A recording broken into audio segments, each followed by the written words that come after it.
All right, so we are here to discuss Kingdom Hearts 1. This is the guiding key series. We have Meta and Melody on this fine day, fine evening. We are going to be going through part 1 of our series here.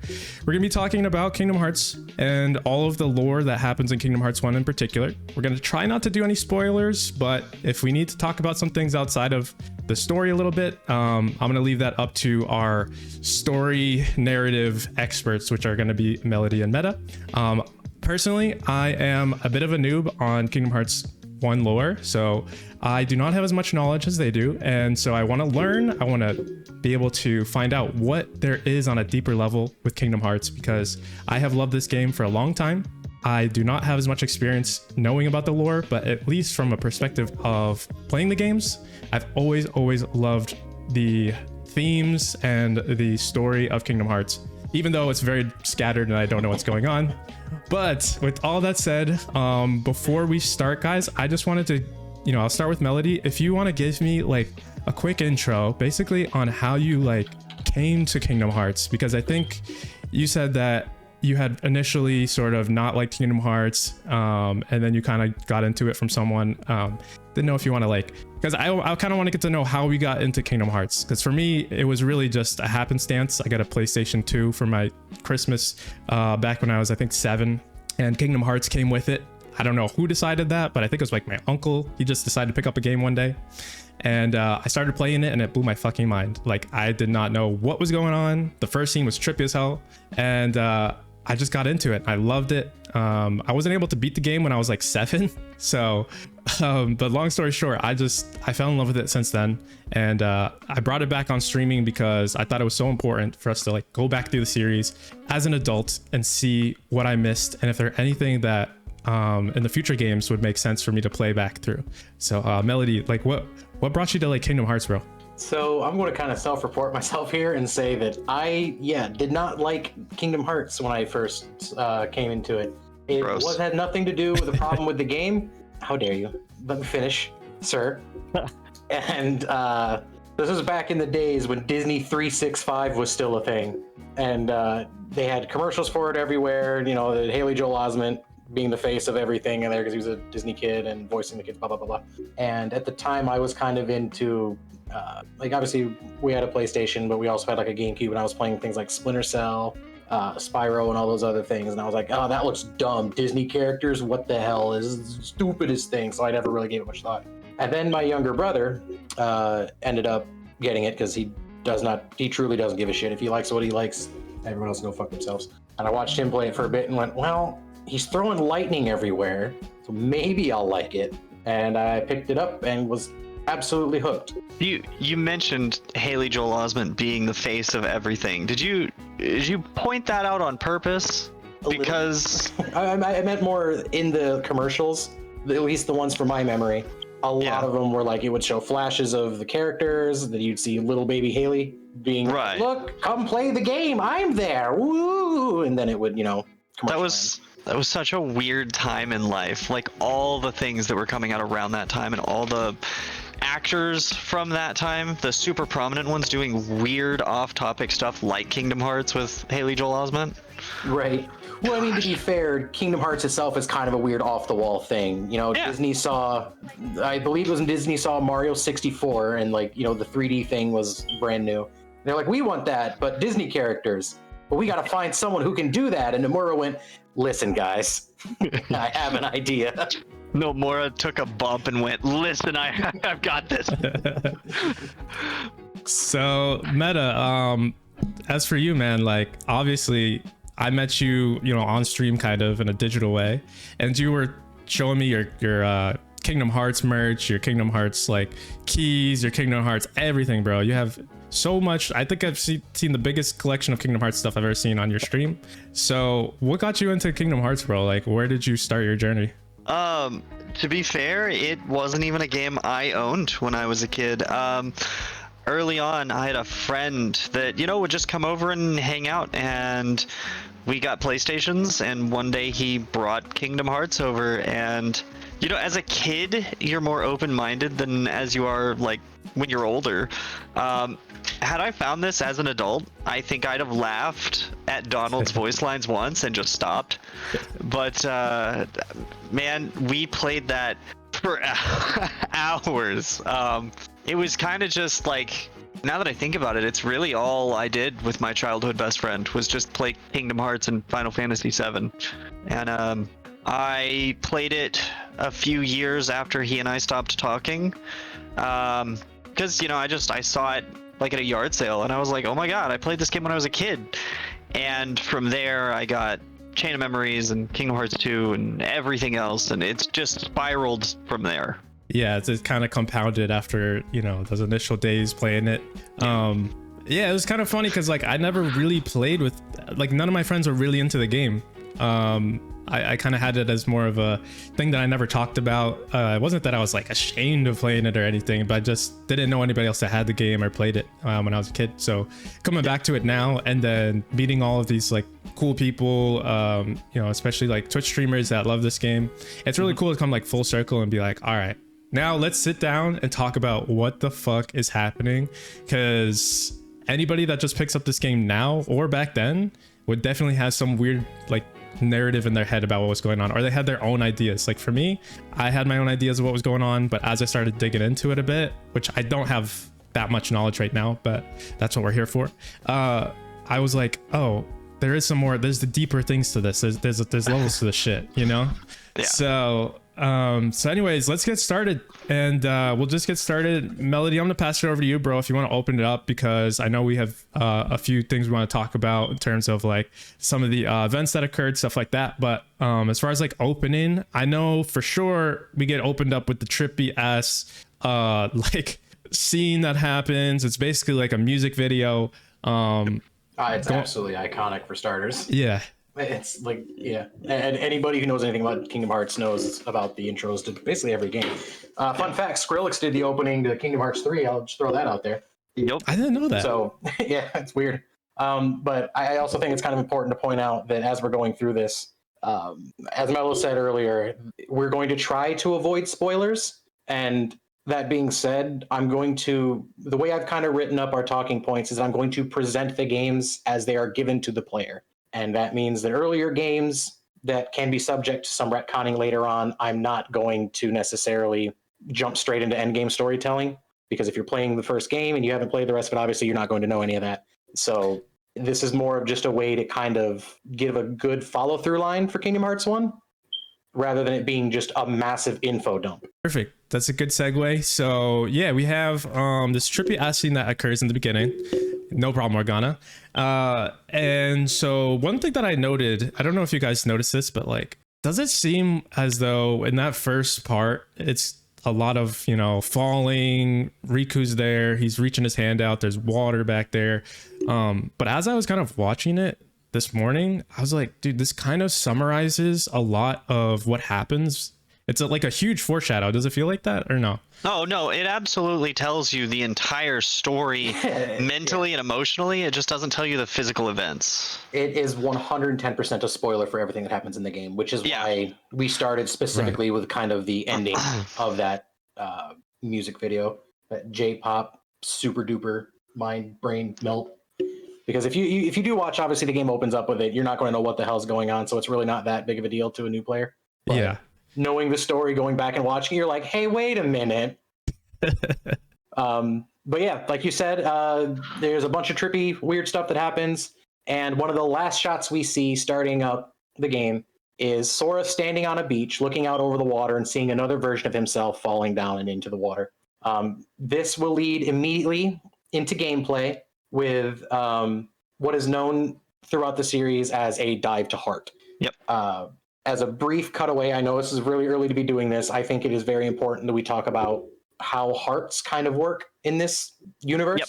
And that is that I don't necessarily want to say that characters have two hearts, but when the characters are talking about hearts, except for some very, very specific circumstances later on in the games, they are talking about essentially what it takes kind of the appearance of like a gem kind of crystalline generic heart shape. I think is how it to give people a base of that heart, I think what people mostly would resonate is if you look at it as it's almost a religious belief that really coincides with the spirit of someone. That heart in Kingdom Hearts really is someone's essence, I think. Yeah. So hearts in this world are both tangible as well as conceptual.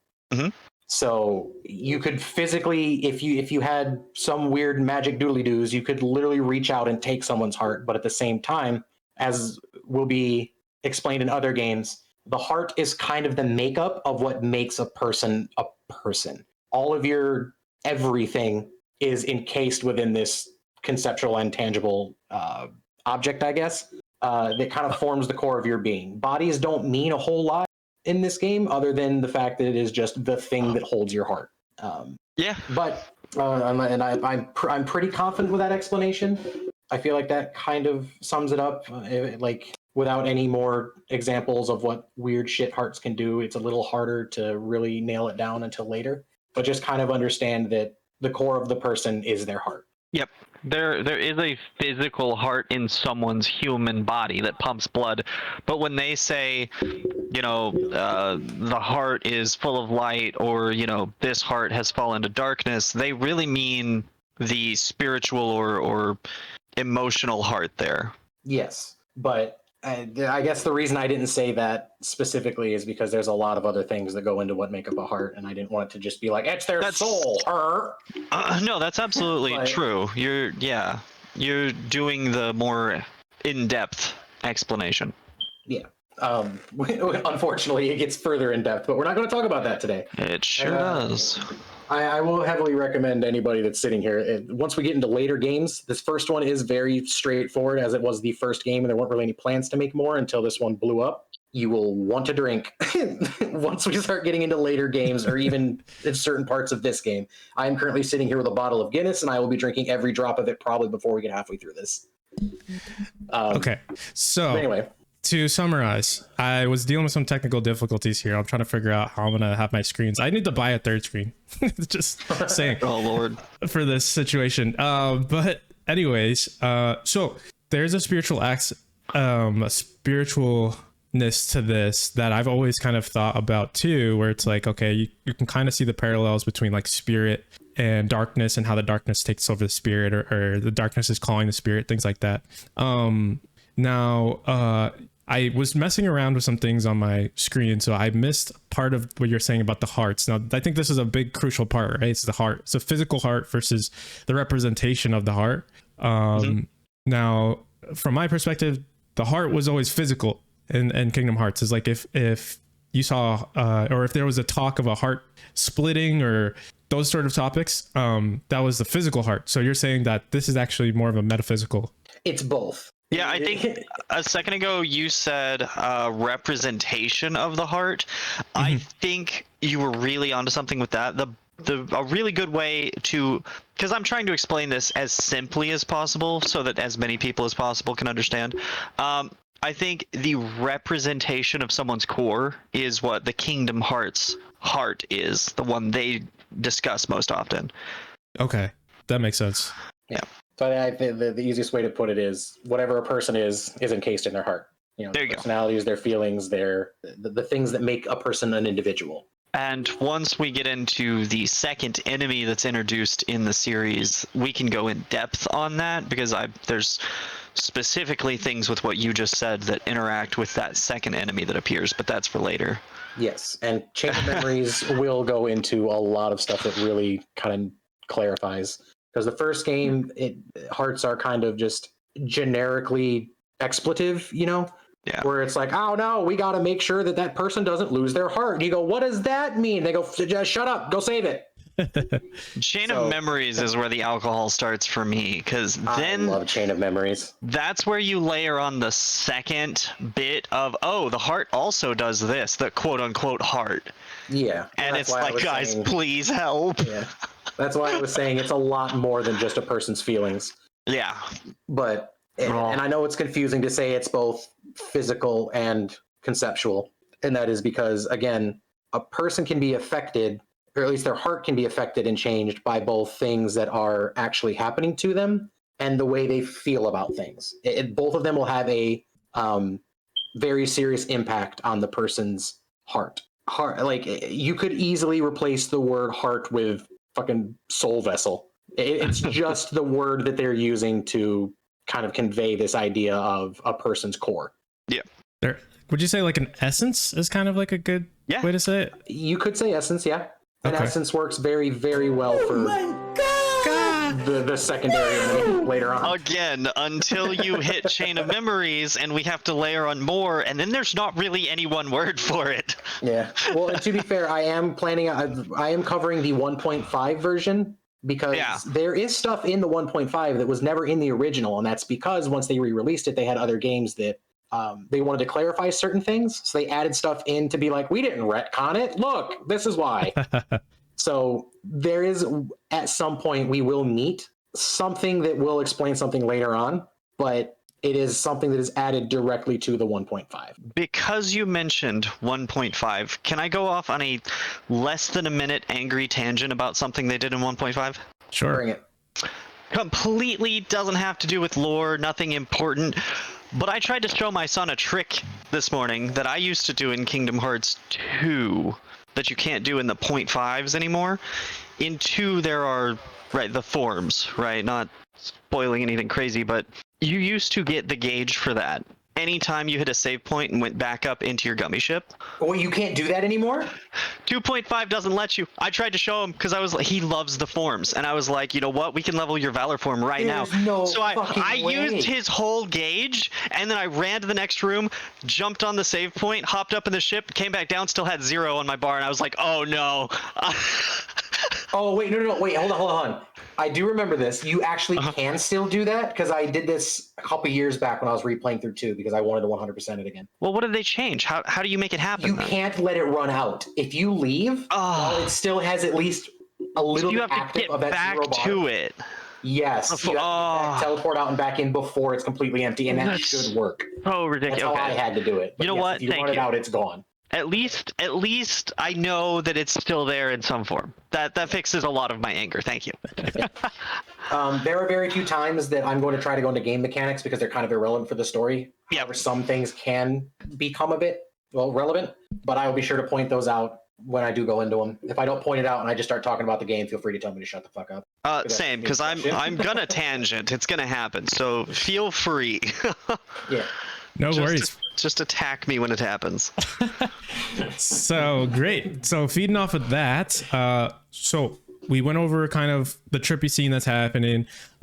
We have Utada just singing her heart out, crazy dubstep, early dubstep vibes, And so we get past that, and then I think we get to a point where we're seeing Sora, like in the scene, falling. And Sora's falling into what I believe is a glass-stained area. It's in complete darkness. And yes, Hikaru Utada, oh my god, amazing. So that's kind of where we end up, at the end of the whole music video scene is Sora has dropped into the stained glass where we see a princess. For the first time, we're seeing a Disney, we're getting a sense of Disney here. I always found that to be like a super impactful moment for me when the opening went through its course, and then we open up with these like doves coming out and opening up to this big stained glass floor. Was that just, I know there's some foreshadowing in this a little bit, but was that element of the Snow White with the stained glass and some of the other princesses, was that more of a foreshadowing? Was that important to the story? Or was that more of like a aesthetic approach? That's actually something I have in the notes. The princesses, yeah, there's a whole lot there, but I don't know how much we're getting into. Yeah, so Sora falls down into the water, and as he's hitting terminal velocity, something kind of stops him, slows him down. He rights himself, and he lands on the stained glass window. Now, this is going to be something that is incredibly important to the series moving forward. This is what is known as a dive to heart. Essentially, what it is it's almost like the Naruto going in to talk to Kurama scenes. He's going into himself and kind of reflecting on his own heart and the state of his kind of own being. Damn, that just blew my mind. It's almost meditative. Blew my mind, actually. Yeah. Yes. So what's going on right now is Sora's inside his own heart. Why the princesses are there is partially aesthetic choice because this never happens again in the game. Well, to your knowledge, until we get way later, this will never happen again. Every time you go back to your heart, you will see Sora's personal stained glass floor. Right. Because the picture itself is the representation of the person. So Snow White being here, showing the things that matter to her woodland friends, her dwarves, eating the apple is a huge moment in her story. So this is all reflective of Snow White, the character. Mm-hmm. And it's worth mentioning that, like with Sora's station, all of these windows kind of are like if you wove your heart into a tapestry. It's got her friends and her influences and these big moments like her eating the apple, like he says. Like, I'm assuming we have a picture of Sora's at some point in this that we can discuss once we get there. Yes, but it's not until the very end of the game, weirdly enough. Actually, no, you know what? I think it is early on in the beginning, but it's for one part only. But I will be getting to it. I don't think we have a screenshot of that one. Was that one within this scene with Sora's stained glass?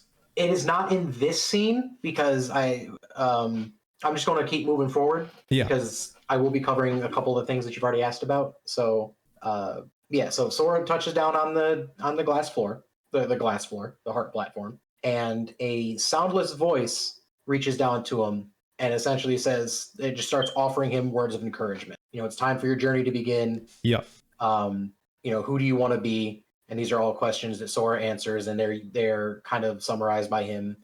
First, choosing a weapon, quote unquote, that doesn't really matter to the story what he picks here. It's more of a gameplay mechanic. But now, the voice that is speaking to you in these moments, you actually go across like several different platforms where every time you make a choice, another doorway will open up. You will see another princess and then hear another voice. Can I jump in right there? Yes. I think that was something that I know my wife and I go back and forth on this, but this might be a bigger question for the community in general. Does it matter what you pick here? What, the sword, the wand, or the shield? Yes. They affect your stats. Yes. Well, they affect both your stats and the order in which you acquire skills. Oh, yeah. As you level, it does change that. Yes. So if you're a big sweaty nerd, you're going to pick shield because you're going to get things like you get scan first if you pick the staff. But shield will give you things like leaf bracer, which is an amazing skill that like makes it so when you heal, you don't take any damage, like you're invulnerable to your healing animation. You will have more health at the beginning. You will have an extra armor slot. It just gives you a bunch of stat boosts. But that's if you're a coward. I pick staff because I like to throw magic and I want my magic now. It's really funny because you've given the two that I don't pick. I pick the sword because we gotta smack things, bro. Yeah, so sword will give you combo extenders, combo extenders, combo finishers, things that just make you a big wacky boy versus, a magic caster or a hide behind this wall and pray nothing kills me. On that topic, my choice is arguably the worst of the three, so I'm not telling anybody to do it. Because there are moments early in the game where the combo finisher is mechanically what you need, so you have to take off those combo enhancers as just to get the 3-hit. So I'm not exactly being the most efficient by taking it, but it's nice. Yeah. Well, and the weird thing is the only one that actually does matter there and why people pick shield is because if you pick sword or wand, it's important to say that the first choice is to pick one and the second choice is to throw one away. So it's not like you're picking two of them. You're gaining the benefits of one and essentially moving the priority of those abilities to the end of the list when you throw one away. That makes sense. I do have a chat here I want to read off from Organa. Okay. Your choices augment your starting statistics, how these stats develops, the order in which you learn moves, and the maximum number of item slots you can have in the end of the game. Yes. So that's what I was about to say with the shield. The reason that one's considered the most optimal is because if you pick wand or sword, a level 99 Sora will be the exact same no matter what, because you'll end up getting all of those stats. However, if you pick shield specifically, you will have that extra armor slot that you will not get if you pick sword or wand. That is the biggest benefit to picking the shield because you cannot get that extra slot. It's a hilarious difference, to be fair. Yes, absolutely. This is one of the most bullshit video game openings in existence, as well as one of the most iconic, because it tells you none of this. Imagine being a wee lad in 2005 and not having to figure out why you're getting your shit stomped, and then it's entirely because at the beginning of the game you picked the stick, idiot. Hey, was that at me? No, that wasn't me because I picked staff. But now it's more staff just stick, not sword stick. Okay. No, I picked the staff now because it's a matter of principle. God damn it. Wrong stick. Yeah, yes, Heggy. Counterpoint from Heggy is if you're not that bad at the game, your extra armor slot does not matter. Which, yes, I guess. Thank you. I beat Sephiroth, goddammit, with the wand. All right, so let's bring it back. We have the choices made. We have this voice that's kind of guiding Sora. Is it important for us to know what that voice is? And then I believe from there, Sora is starting to see a door open up. And then I don't know if there's something we want to highlight there. So I'm not going to tell you who the voice speaking is because it is there is an importance to this voice. Massive spoiler. Yes, but at the moment, the implication, because Sora is stepping onto new platforms with a new princess, and every time you step to a new platform, a voice speaks, it is almost like the game is trying to imply whoever these people are, because Sora's never met them, are speaking to him. Okay. But you, at the end of the day, you don't know who, why, or what's going on. You're just fumbling around and trying to get the hell out of here. So after you pick your weapons, you do your thing, you do all the questions. Suddenly there is this big fuck off burly boy that shows up intent on beating your ass. You don't know why he's here, you don't know what he is, but he knows what you are and he wants you smeared across that platform. So so that's kind of where I get confused. This is one of my confusion points here. Obviously the whole game is confusing, but I was opening up with this and I have the sword, and obviously I can't do much with it. I'm pretty sure at the beginning of the game you can't do anything. And at this moment, yes, you can fight it. You can fight it. Okay. Yes. Couldn't remember if that was true or not. Yes, because this is a little different from something later. Yes. And Darkseid, I will. Well, there you go. His name is Darkseid, and his name itself doesn't kind of really tell you what he is. Because he does actually get way more confusing later in the series, but we're not going to talk about it. I will say that we will be coming back to Darkseid both in this game and I believe in 2 more games when he becomes much more important. But Darkseid is a representation of a person's, not necessarily negativity, but the darkness in their heart. Right. And I know that sounds like they're not very... the negativity and darkness sound mutually exclusive right now. Promise we will get there eventually. Just for right now, understand that everybody has a dark side. Everybody has darkness. It's just part of what makes up a heart. Okay. So with that said, there was a part that I was watching this morning where Sora was separated from his shadow a bit.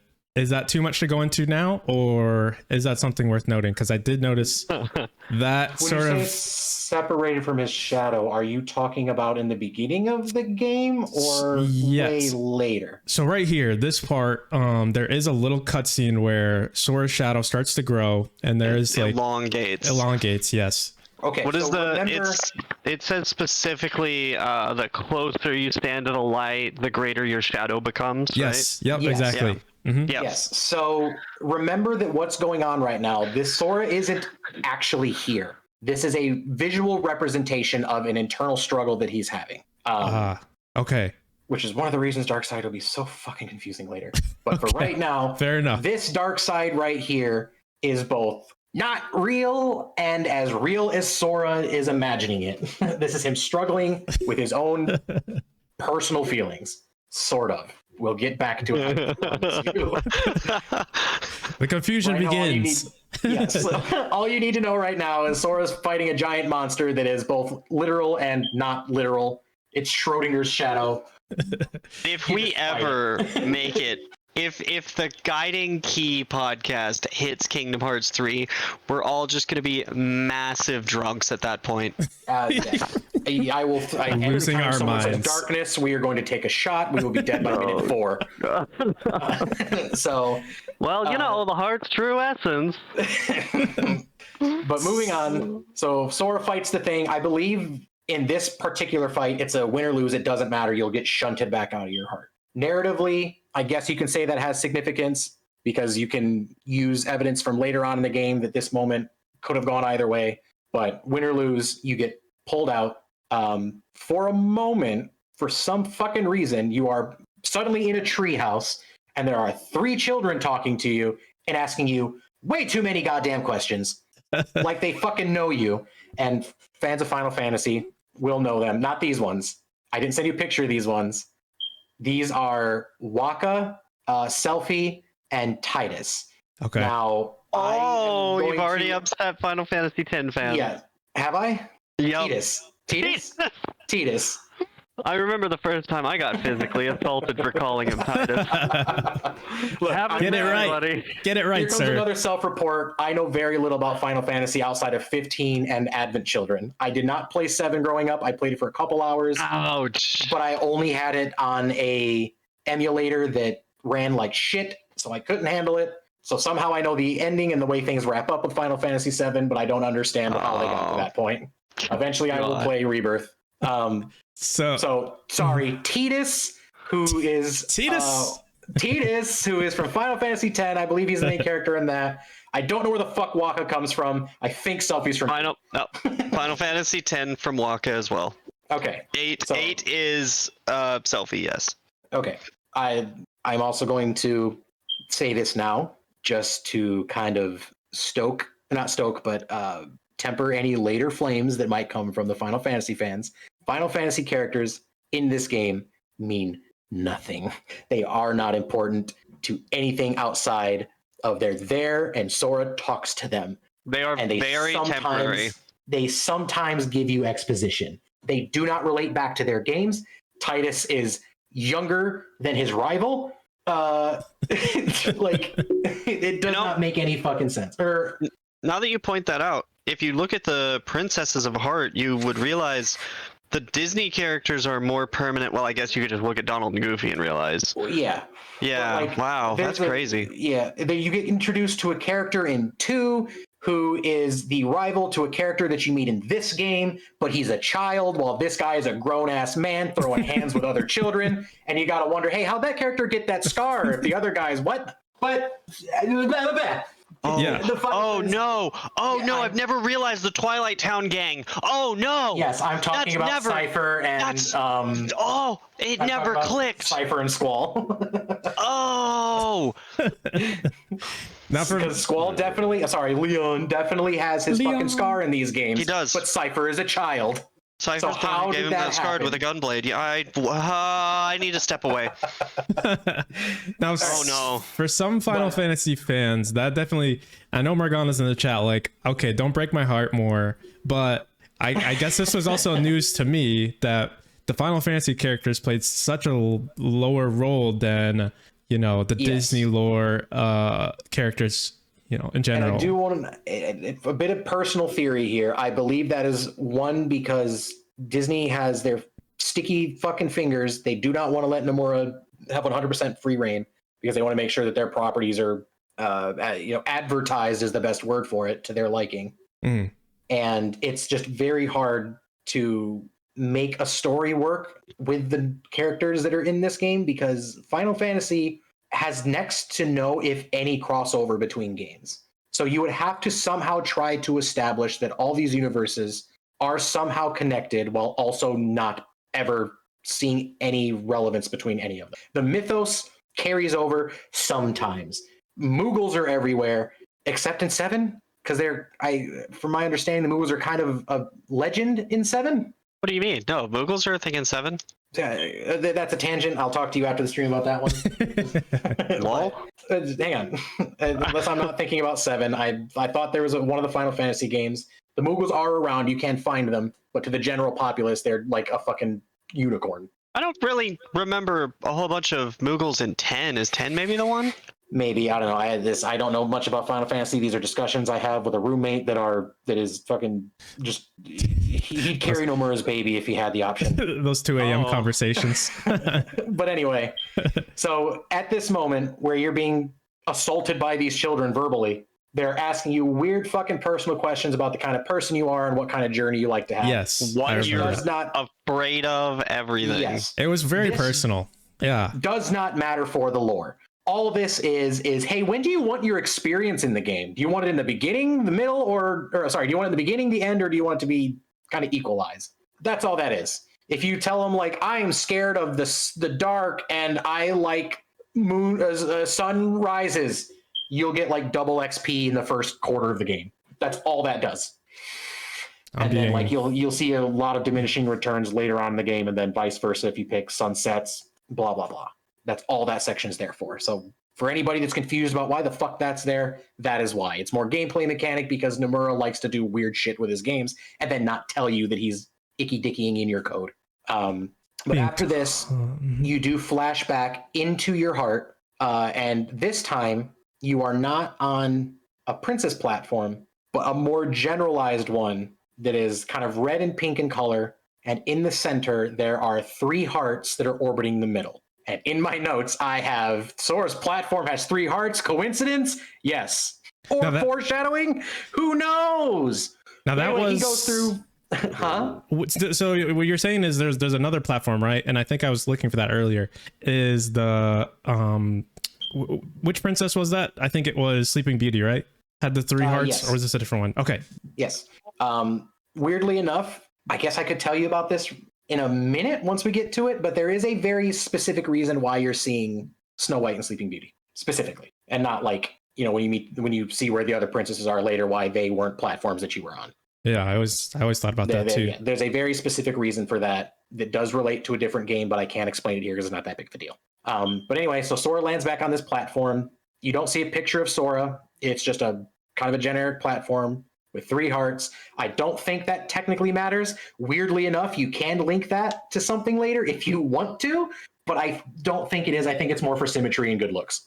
But on this platform is another door, but this one is way bigger. There's a light shining through it. Sora steps forward and goes through it, and then wakes up on a beach with, and not to ruffle any Kingdom Hearts fans out there that like don't Kairi, don't do it. I think is one of the worst characters in the series up until you get to like Kingdom Hearts 3. Whoa. He is throwing jabs at Kairi. I have to take a stand. I do not like Kairi for like 6 games, and then she's passable. I have to take a stand here. Okay, Kairi, as much as people say she's an airhead, which I can go along with, I think she was integral to the beginning part of the entire experience. I enjoy Kairi as a character, and especially as, you know, like character. Yeah, she's comatose for for 90% of the game. She's the princess that you always want. You know, it's like you feel for Sora, and you're like, I feel Sora's. I feel that. Mm-hmm. They give you all of the character you're gonna get out of her for the first game. In the first 25 minutes when you're on the island, she's this giggly, I mean, I don't know if a lot of people think it at first, but love interest for Sora, right? That's what it feels like to me. Yes, this and is back she's in the time happy and silly, and she almost pits Riku and Sora against each other with the games and stuff. Does, okay? I will get into it later. She says a line later that pisses me off, but for right now, if you want to think about Kairi, I have in my notes, she is soup without salt. She's bland. She's white bread. She exists specifically to give the boys a motivation, and it's dumb, it's bad, and it's a product of its time. The girl's not allowed to do anything cool yet.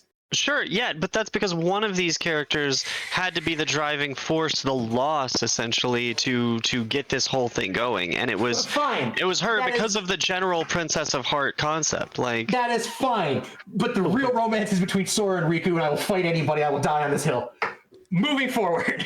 All right, we'll just get past that because that just fucked me up too. I was like, dude, Kairi for the win, dude. You're not going to convince me. But he wakes up on the beach. We're introduced to Riku and Kairi. Kairi and Riku are Sora's best friends in the whole wide world.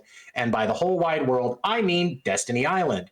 Now, Destiny Island is a very important place because you will be here more often than you're in the bathroom in an average day in this game series. You come back to Destiny Islands so fucking often that you have this place burned into the back of your eyelids. God damn, this is the Naruto swing. So when we were putting this group together, I didn't realize that we were essentially getting like a... Do you guys ever watch Rooster Teeth's Rage Quit videos? No. Yes. I feel like Melody is just that. Look, I love these games. The kind of person I am, however, is the more I love a game, the more I'm going to rag on it. So Melody's the critical. He's the critic here. He's the Rotten Tomatoes. You know. Well, like you will never hear me say a game is perfect, even if it's my favorite game in the world, because to think something is perfect means it can't get better, and I hate that line of that logic. Yeah, Melody's here to destroy my childhood vision of perfectness. Look, I played this game as a kid. I played this game as an adult, and everything changed. Listen, all I'm saying is I went to high school with the guy, and he's always been like this. Listen. I'm going to go on record saying that to this day, I still love Kingdom Hearts 1, even when other people say that it is the worst in the series. See, he said it. We got him. I love Kingdom Hearts 1. Kingdom Hearts 1 has a lot of flaws. Kingdom Hearts in general has a lot of flaws, but I will love it till the day I die.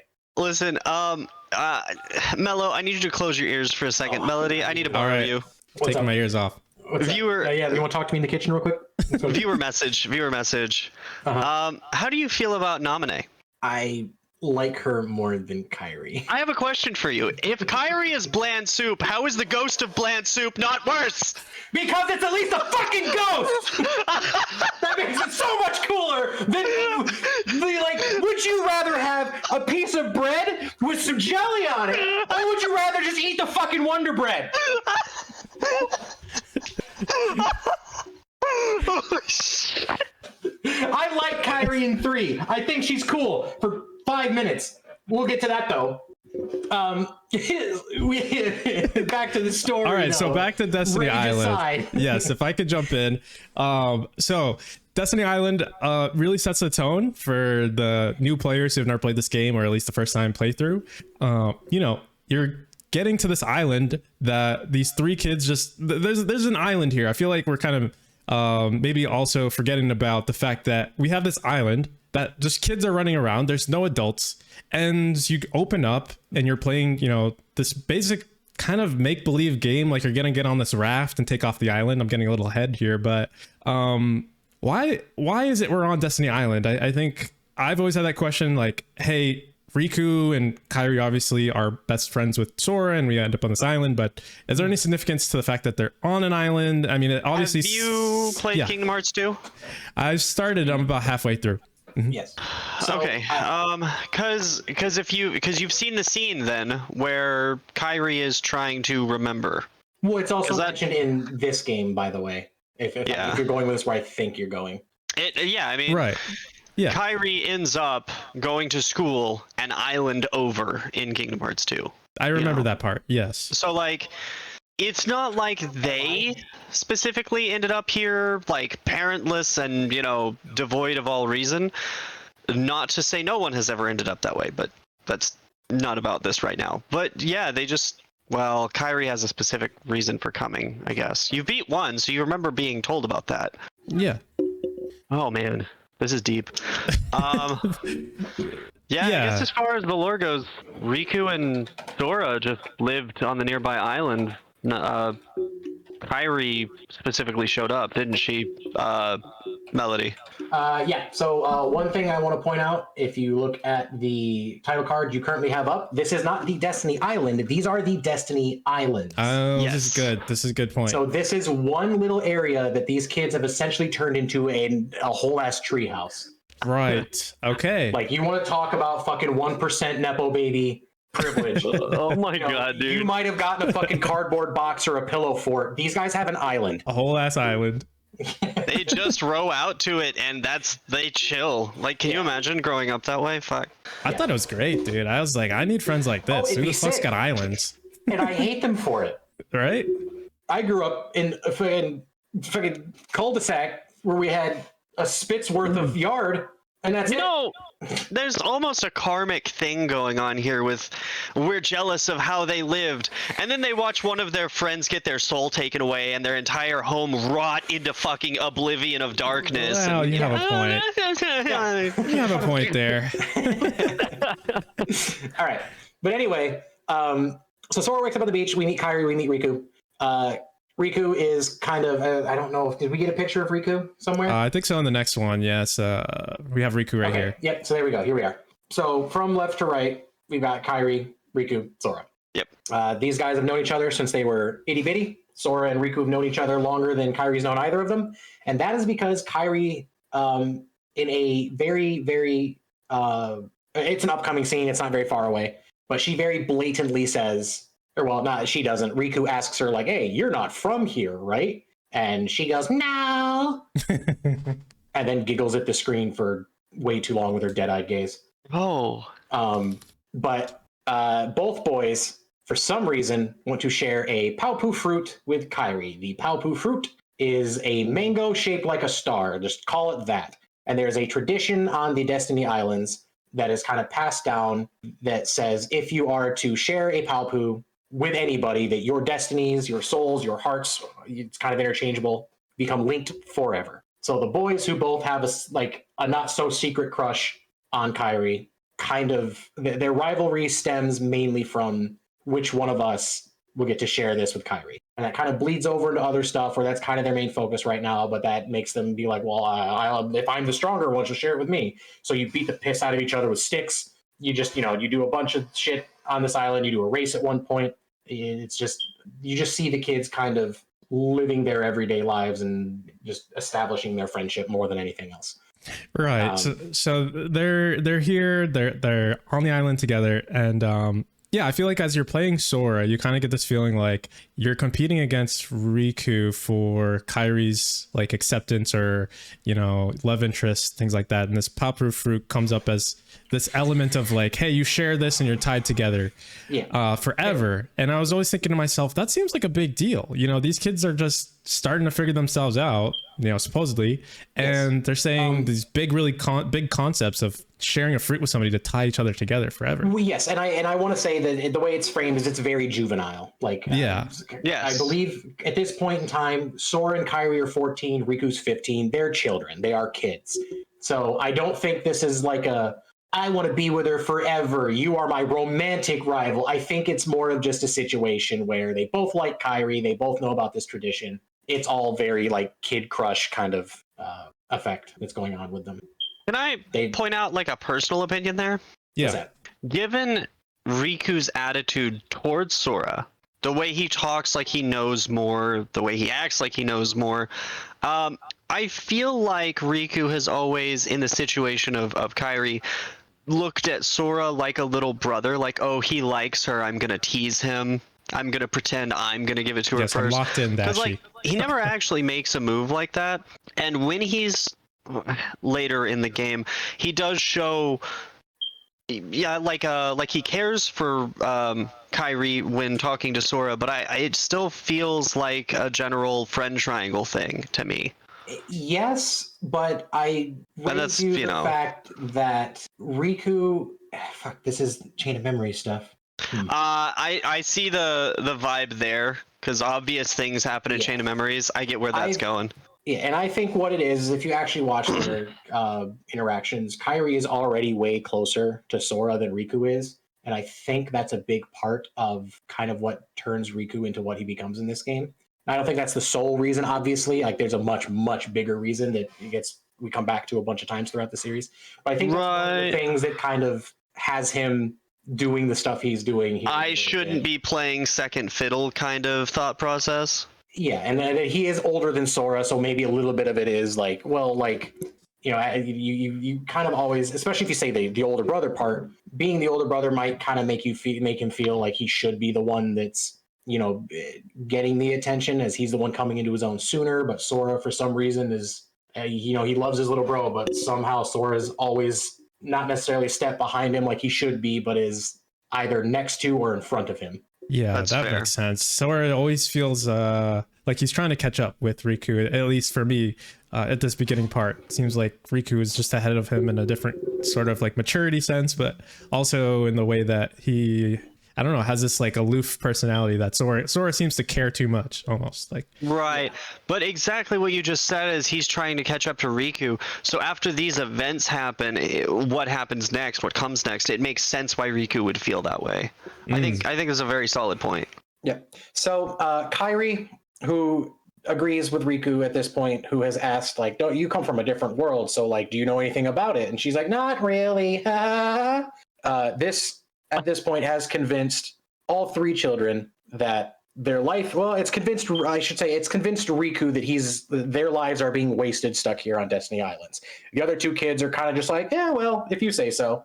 we'll go with you. You're our pal. If what you say matters, I know I said we're moving on, but going back to the thing we were just talking about, I think it's important to point out that Riku is definitely the decision maker right now.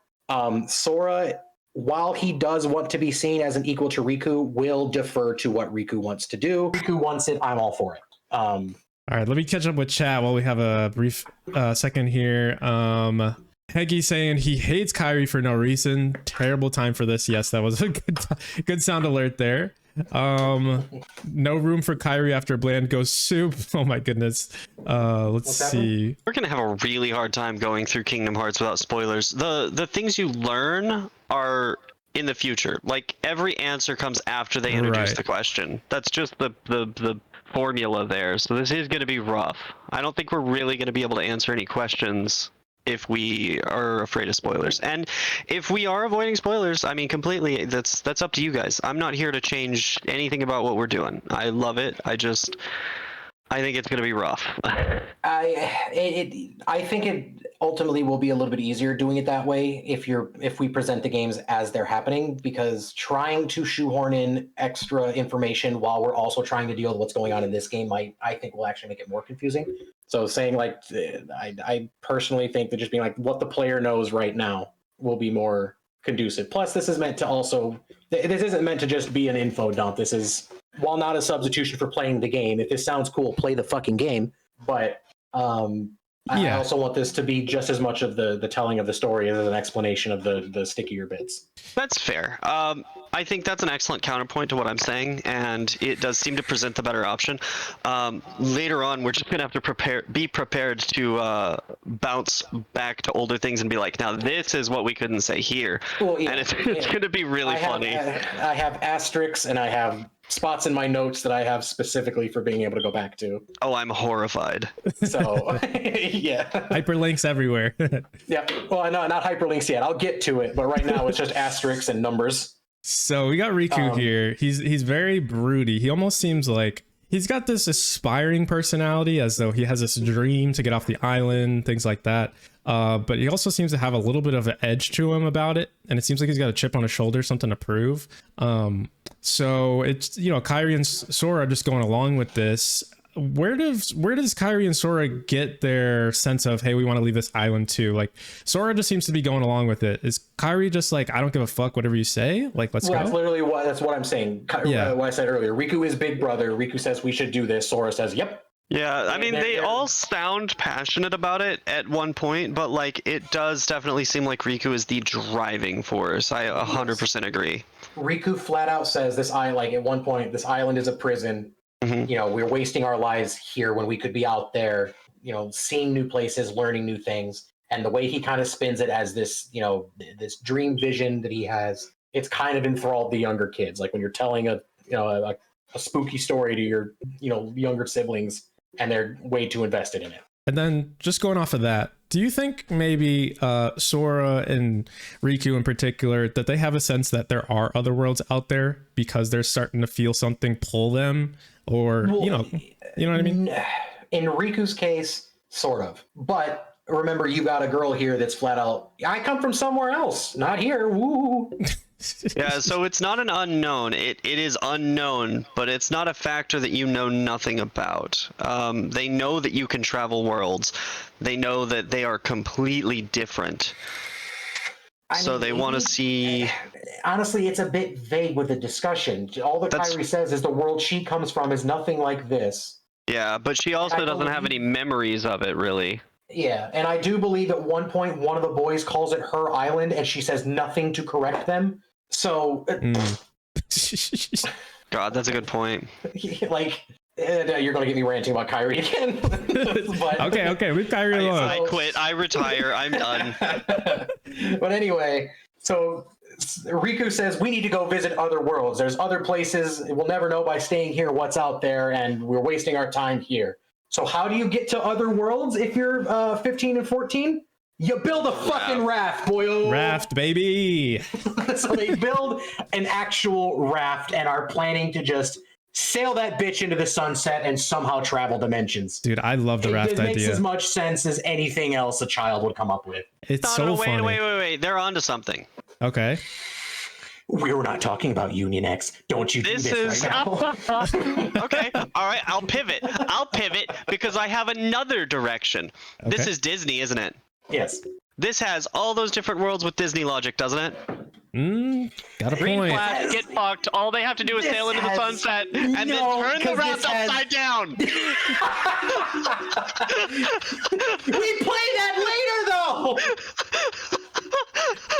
There's some Don't try sort of to look world too deep tripping. into the mechanics of the world because Nomura is Nomuraing. Okay, that's all you need to know. It's like if I say Nomura's Nomuraing, it means there's no straightforward answer. The dude's a fucking weirdo. Sometimes he works on rule of cool. You just deal with it. The thing I love about the raft is it just goes to show, like at least from our perspective starting the game, that they're still kids at heart. They have this grander vision of their future, but they're just gonna build a raft and fucking make it work. And it's like, This is true. This Yeah. is very true. It does give us a very solid starting point for all of the development. Yeah, no, like that's what I was saying. Like they are children. That's why they came up with the idea of a raft. Like they don't have fucking money. They don't have influence over anything. They go, how do we get off the island? We already have boats, but I guess let's build a fucking raft. we got branches and shit. Let's go. They have rowboats. Yeah, okay, that's another weird part about that is like, how are they getting from island to island? Is this some special raft? Oh, That is later true. on where Sora It's shows not- up on the island. He's standing on the pier. He looks down and goes, "Oh, Kairi and Sora's boats. They must already be here." Is that in one or? Sorry, Kairi and Riku's. No, Yeah, I had- it's early on because he goes to the dock and is to check on them. yeah, Yeah, from his Boats are room. gone. Yeah, And the two, Yeah. That's well, true. the two boats are already. Well, the two. What you see is the scene is it's coming up. It's in a scene that we will be talking about. But he shows up on the island. He steps off his boat onto the pier. There's two boats already docked, and he says, "Oh, Kairi and Riku are already here. Cool." Yeah, so I guess we won't go too much on a tangent there, just some game logic there. Yeah. So I have a screenshot here just showing Riku just being a little bit more broody, but Well, I do. will- If you want to go back to that, that is Okay, yeah. expressly in answer to Sora saying like, "Why would we like? What's out there? What's the point of going out there? Aren't we happy here?" That's Like, true. why would we want to go there? And Riku says, "Well, we won't know. That's the whole draw of wanting to leave. We don't know what's out there. We won't know all the cool shit unless we go do it. That's why we need to leave, is because we don't know what's out there because we're on this tiny little island." yeah, and it seems like Riku's driven by some purpose. Like he just seems externally driven. Ooh, yep. No, And we we'll get can't talk there. about that. I'm just We will saying. get there in about 7 games. Oh, actually, no. We'll get there in 1 game. I'm Sort just of. saying. We'll get a half explanation in Chain of Memories. We get kind of, hey, there's a driving force here. We'll talk about him later. God. This fucking game series is terrifying. Yep. All right. So after this scene, it's we get a kind of brief intermission from the kids, and we hop to. Oh, do we want to skip over Papu fruit Well, being this thrown? actually happens after that. Ah. Oh wait, no, maybe it happens right here. I don't know. I think it was when he's still talking to him on the pier. You're right. It is in that same scene. So yes, in that same scene, as they're sitting there, Kairi's away, and as Sora's following her, Riku calls him, and as Sora turns around, he throws the Paopu fruit to him, and Sora's like, "Well, why'd you give me this? I'm not into you, Baka." And he goes, Baka. "Oh, you wanted to share one with Kairi, right?" And runs past him, basically just showing that he's that. I don't know if that's meant to be important or if it's more of just a moment of levity, because Riku was acting very, very edgelord for a little bit there. Well, I I feel- still feel like that goes with the big brother thing. Yes, exactly. That's what I was gonna say. It feels almost like Riku's like, "Hey, I know you were, going back and forth, some brotherly love competition, Yeah. but hey, who gives a shit, dude? Here's the Papu fruit. Like, go crazy. I don't really care." And I do think by this point, and it's weird to say He's this point this early accepted. on in the game, but yeah, like it's. I kind of see what framed you're that saying. When they were younger, they did fight over Kairi, but at this point, he's noticed that Kairi and Sora are a lot closer than Kairi and Sora are a lot closer than he was with Kairi. Which Ever was would with Kairi, back so up he's- Yeah, what you're saying is that this is the shift that leads him in. So very small. One of the factors to the shift. Yeah, little bits that I guess I've never really let sink in when playing the beginning of the game. Mostly because when I play the beginning of the game, it's to get it over and done with and play the fucking game. Yeah, this is the second worst part of the game, in my opinion. Second. Oh, I feel like I know what the first is. We'll get there. So, trust me, you've heard me rage about Kairi. I'll rage about that too. I love sword fights though. So Riku tosses the papu fruit. I feel like this is a little bit more of him separating himself, saying, "Hey, I'm gonna be going off on my own a little bit, maybe." Just a feeling like that, where he's saying, "Not here, you guys." It kind of feels like he's breaking away a little bit. I don't think this is necessarily that. I think this is more of a situation where he's kind of playing up that, nah, I don't care, man. Like, yeah, like Kairi chose you, whatever. So he's just kind of trying to play the stoic, older person, trying to be the bigger man and pretending it doesn't bother him that obviously Sora and Kairi have a stronger relationship that he would like. And maybe he does feel a tiny bit alienated, but it's not like he has anybody else in the world except presumably his parents. But why do we care about parents? This is Pokemon. This island doesn't have any parents. Yeah. So yeah, he throws him the papu fruit, says, I know you wanted to share one with Kairi, right? Giggles at him and runs off while Sora goes, shut up, and chases after him. Oh my god. No, I don't. And then we flash to Disney Castle, where we are met with the head of the court magicians, Donald, and Donny? the captain of the King's Guard, Goobert.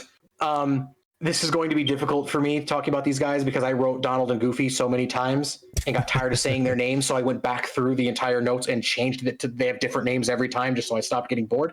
Read it exactly as you wrote it. I want to hear that. Okay, so brief intermission, aka Disney Castle. Dolan and Goobert realize King Mickey, the copyrights god himself, is missing. I like it so far. You may progress. And the princess Pluto, and his wife are pissed. I have Pluto, in quotations, still not over him, because now we see Goofy and Pluto standing next to each other, and I open up that old debate of why isn't Pluto on 2 feet? Walt? But anyway, Walt, thoughts? they give him a letter, and they read over it. TLDR, the letter says, sorry for ditching, but the stars are disappearing. The stars in the sky are literally blinking out, which is a horror of cosmic proportions. Which right now is just like, oh, the nightlight turned out. But like, if you really think about it, the stars are disappearing. That's terrifying. That's kind of existential. And I don't think people give enough importance to the fact that that's kind of scary, especially because these characters knows what those stars are. But anyway, the stars are going out, and I guess that's my job to fix it. Anyway, someone out there has a key to solving all of this. Go find them. Fuck you, Mickey. Maybe tell us exactly what we're fucking looking for, and this will be a little easier on us. But no, this fucking douchebag rat is like, haha, I'm going to play coy, and just sends them out not knowing what the fuck they're doing. No respect for the king. No. Mickey is an asshole, and I will tell you why eventually. I'm going to say eventually so many times in this first game, but my favorite character in this series was done the dirtiest by the goddamn rat. Wait, hold on. Can you DM me who you're talking about? Yeah. I need to know. Because I know several people that were done dirty, but I don't... Was Mickey mentioned in this scene, though? Because it was... Oh, you fucking monster. Remy. I'm a monster. Oh, I didn't even want... That's my favorite character in this series. And you know exactly what he does to her. Listen, man. You can wait a little longer.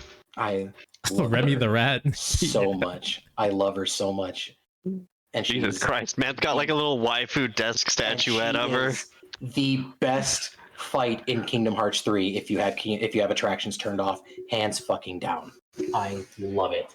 That sounds like you've got attraction turned on, buddy. I was gonna say, it sounds like you have a little I am down bad.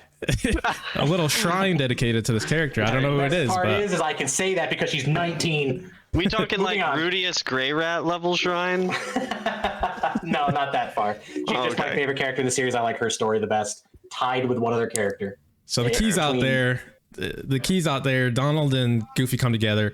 Yep, and then I have Mickey says, go find them. Yeah. Or go find the person that has the key to solve our problems. And then Donald and Doggo set out, but say their primary goal is to find the king and they need to protect the world order. Spoilers, that doesn't happen. Where the fuck is the king, by the way? Because I didn't see him in those scenes. Is he in those scenes? No, that's why I said in the beginning they realize he's missing. Okay. All that's there is a note that he left for them that Pluto's carrying around and slobbering on. Right. But then he couldn't let anybody know. they go to find Mickey and they leave in a fucking spaceship. Just thought that was important to point out. Yeah. Mm-hmm. So Donald Gooby, spaceship. They swoosh off into space to try to find the king. Now which is badass. It's badass. Well, it's pretty badass. It's the worst it's going to be right now. Sora, we flash back to him, and he is standing in a cave looking at some drawings and having a flashback of him and Kairi drawing on the walls like naughty little rascals. Caveman style. Yes. He is remembering them, drawing a picture of both of them, and him handing a Paopu fruit to Kairi and promising her that one day he will share a Paopu fruit with her. Why they couldn't do it right then, I don't know. But, okay, so we have a scene of Sora and Kairi before, all of this drama is happening on Destiny Island. So did Kairi's been here for a long time. Kairi's been here for a while. From here. Yeah, she's been here for a very long, as long as a 14-year-old kid, how long is 14 years in the grand scheme of things? Yeah. But yes, she didn't come from here. She wasn't born here. The boys remember the day she showed up, but that was when they were very, very young. So they have been friends for quite some time now. I would say maybe about a decade. They show the image later, and obviously I'm not an expert in comparing real human age to a video game character model, but they look to be like 8 to 10 in those flashbacks. But canonically they are Sora is 14. Oh, I'm sorry. You're saying the flashbacks. Yeah, okay. Yeah. Fair enough. She's been around long enough that they've struck up a close friendship enough that they're, doodling SNK forever on the wall. That's why I find it's interesting that you get this flashback that's like, okay, it kind of gives you this is the first time we see, like, I think a true flashback of, okay, these kids have known each other for quite a bit, and here's some some cave drawings to prove that they've been here a while. It kind of adds to that a little bit. So it's kind of showing that even early on, Kairi was closer with Sora than Riku, and Riku just didn't spend all this time fighting for Kairi's affections. But whoops, she already had her mans. Now I wrote something in the script that I kind of regretting because I thought it was funny at the time because it was 3 a.m. when I was writing it. If you want to move to the next slide. Yeah, I think I know what you're about to say. So basically, Obi-Wan Kenobi shows up. Sure, we'll call him Obi-Wan. We'll call him Old Ben. In the script, I wrote, suddenly a pervert shows up and tells Sora his world has been connected. Pervert appears. It's funny because it sounds like you're just throwing in that word to be funny, but like I get what you're doing there. Yeah, but he shows up and he tells Sora his world's been connected and will soon be swallowed by darkness. Sora looks at him and, as a very brave 14-year-old, goes, "Fuck you! I'll beat the darkness back!" Whatever that means, because he still doesn't know what the fuck that means, but he's ready to throw hands. I write, presumably somebody calls the police because the pervert nopes out of there. I say that because someone says Sora's name, if I remember right. He looks toward the cave entrance and says, coming, looks back, and Cloak is gone. So he popped in and went ooga booga, dark, and poofed out. Wow, we're equating dark to the sick. This world has been connected, tied to the darkness. You're right. Yes, it is a very good line. So I just think it's a little bit be completely eclipsed. Yeah, he has a very, very baller line, only for Sora to turn around and go, "No!" He's got some pretty dope lines. It a little bit. And then he pulls a Facebook move and goes, "You understand nothing. I can't help you. You don't get it." Yeah. So I mean, here's what it is. Yeah. Sora says, "I'm not into that woke crowd." He seems to, when this guy comes in the picture, he's talking about this stuff that Sora doesn't know anything about. But I think he does say something about, hey, I had to come see the door for myself, or the key for myself. I can't remember which one he said. He does. He says, I needed to come find the door, but we don't know what the fuck that means. Yeah. I don't know what that means, but it's an interesting note. You have not seen a door yet. Yeah. Except for when Sora was inside of himself and he saw that door. Yes. Well, yes, but that's not the door he's talking about. It's similar to the door there, but it's not the door he's talking about. But we know the worlds are connecting at this point because he's saying something about the worlds are being connected, and he had to come just he was coming to see something. Yeah. So one thing to point out, to go all the way back to the beginning about why sometimes hearts can be confusing, is because hearts aren't just for people. Worlds themselves also have hearts. Okay, whoa, hold up. What? Yes. So Destiny Islands has a heart. Destiny Island has a heart, but going back to what? All worlds have hearts. Holy shit. That are separate from the people who live in them. Okay. So going back to what we said earlier, the heart is like the essence or the soul of that world. You could say that? Yes. Okay. Yep. Yes. Works in the same way. Yes. So worlds can fall to darkness and be taken over by darkness. If if a heart becomes corrupted in a person, the same thing can happen to the entirety of their world. That's a huge point right there. That just made my mind just go like blow up, dude. That makes a lot of sense. Not made the connection with the stars blinking out? No, dude. I thought the stars were just falling because I don't know. Oh, buddy. Technically, I haven't brought that up because that is going to be in part 2 in Traverse Town is when it finally gets explained outright. So I left it for then. You beat the game though. We beat it a while ago, and to be fair, this man went from Kingdom Hearts to Kingdom 1 to Kingdom Hearts 2 like a keep total that in woman. mind. And also everything just kind of went over the head a bit too. So just keep that. This crazy man played game 1 and then the sequel without playing the 2 bridge games. That's crazy. Hey, you know what? To be fair, I can't attack him too much because I know someone else who played game 1, skipped Chain of Memories, and went to game 2. Do you know who that is? It's not me because I played my 7-year-old. 1. Oh, there you go. Yeah. Because that's the logic of a 7-year-old, Mellow. Well, see, so I played 2 first, actually, because that's the one we had, and that's the one I saw that looked cool. I played it when I have no idea what the fuck's going on. I played Kingdom Hearts 1, got to the end of Kingdom Hearts 1, and went, cool, I still have no idea what the fuck's going on. Honestly. The end of 1 does not line up with the beginning of 2. Hello? Yeah.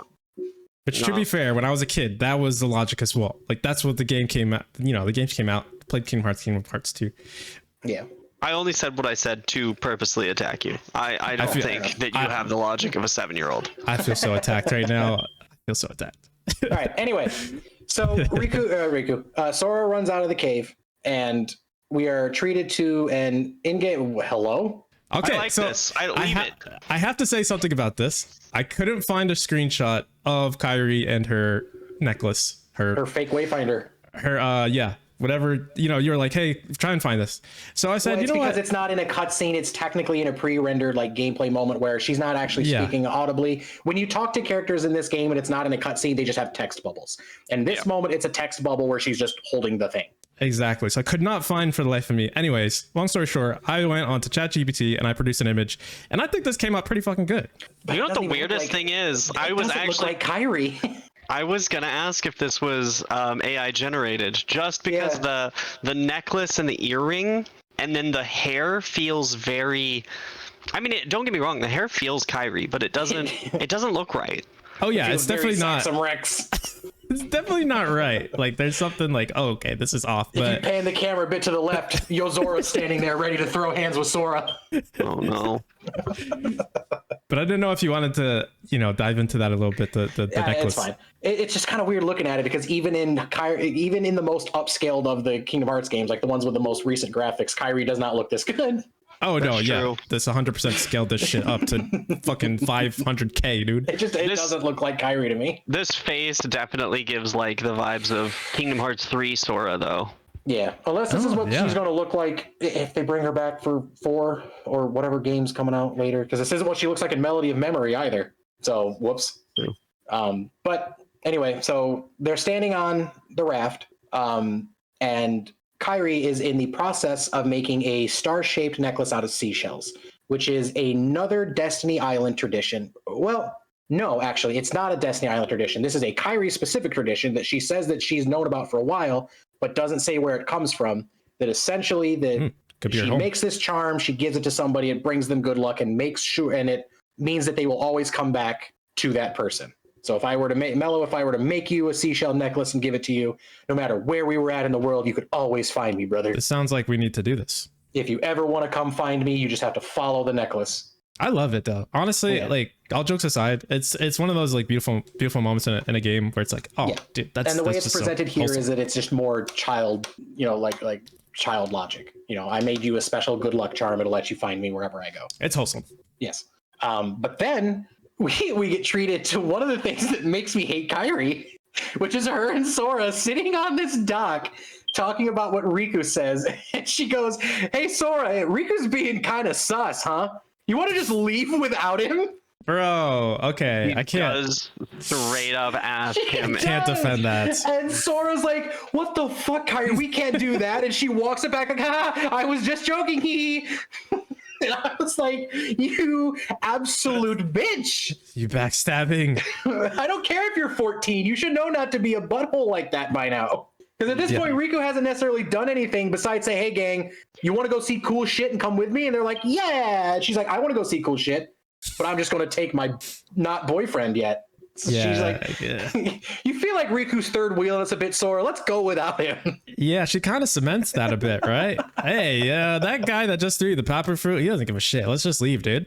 That's so fucked up. But anyway, yeah, I just wanted to throw that in there because I don't know why that's a line in the game. I don't know why they had Kairi say that. It is super out of character for her. I don't understand it. Do you think maybe it was to back up Sora's never like giving up on his friends kind of thing, like never betraying his friends? Why would that come from Kairi? What little character she gets in this game, none of it at any point from here on out, even in the later games, would suggest that she would ever say something like this. It's a weird line for a weird moment that to this day, I don't know why they put it in there. Okay, so if I'm playing devil's advocate here, I think that line serves two purposes. It obviously, as I previously said, shows that Sora will never betray his friends. His friends are the most important thing to him. Second, it drives home a little bit because the first time you play this, I don't think you understand really, like, super, like, you're not sure of yourself if you think, hey, Kairi likes Sora, I think. I think they needed to drive that home a little bit, and this is like, hey, just run away with me. That's the line. I would still argue that it's just a bad line for Kairi because, again, there's never a point ever in the game that would suggest that Kairi would give up on anybody. She's a lot like Sora in that regard. She's just, not as strong as Sora. Yeah, and sure. Yeah. That said, you say that she doesn't have a lot of character here. So this was maybe to add spice to that bland soup, because once she wakes up from comatose for an entire game, these two boys have been through so much, and she catches up, and then, she gets, like, sent back to the islands, all the other stuff that happens, I think then turns her into who she becomes. But I think early on here, she's just, like, an impressionable kid, just making decisions willy-nilly, because they've never experienced all the shit they're about to go through. This is just, hey, we live on an island. I mean, I guess, maybe, but to me, that still feels like if you're talking about throwing spice in there, that's like putting barbecue sauce on an Oreo for me. It does not feel like it goes together. Barbecue sauce on an Oreo? Yeah, I bring that up because I have a coworker that's disgusting. That told me that it's the best thing ever, and I refuse to talk to him anymore. Nikki Throw that coworker into the ocean. Nikki said, but why give someone spice for a one-liner? I mean... Well, because she doesn't get that many lines early on. And then she goes comatose, which means if you didn't figure it out, 0 lines from that point on. Yeah, it still just feels weird to me. Why would she say that ever? And if you want to make the argument that it's because obviously her character grows from this point on, sure. But even before this, while she might show more of an affinity towards Sora, she still seems to really care for Riku, like really, really care for Riku. So it's just weird. Especially because the moment Sora objects to it, she doesn't push it at all. She backs it up immediately and goes, yeah, no, I'm kidding. Yeah, she's kind of like, oh, no, I wasn't thinking that. No, you totally. Took me seriously? There's also the very big trope of, hey, this guy likes this girl. This girl doesn't give a shit about him because she cares about somebody else. Like, that's always been a thing. Could have been what they were going for early on, but I'm not certain of that. I get what you're saying. I'm just throwing out things. And I do see where you're trying to come from. I will give them the benefit of the doubt and say that, well, Kairi didn't have a character yet. We've known her for all of half an hour. So whatever. It's just really weird to me knowing what character she turns into. So from here, we have, I think the next scene is Sora is waking up inside of his bedroom. Yes. And his mom's calling him down for some meatloaf. Yes. So the next thing we see is, what the fuck? He's in his KH2 outfit for this one. Okay, again. And there's a pink Mickey on the counter. No. All right. Wait, is it? No, that's what's weird. He's wearing his KH3 hoodie, but his KH2 armbands. If you look at his pants too, What? his pants have the what do you call The that? red pockets. No, but the design on them. That's fuck. It's on all of their outfits in 3. It's the squares. What do you call that? Not I flannel, know what right? you're talking about, the Voldemort thing. Something else. Voldemort thing. What the fuck are you talking about now? Is it flannel? It's not flannel.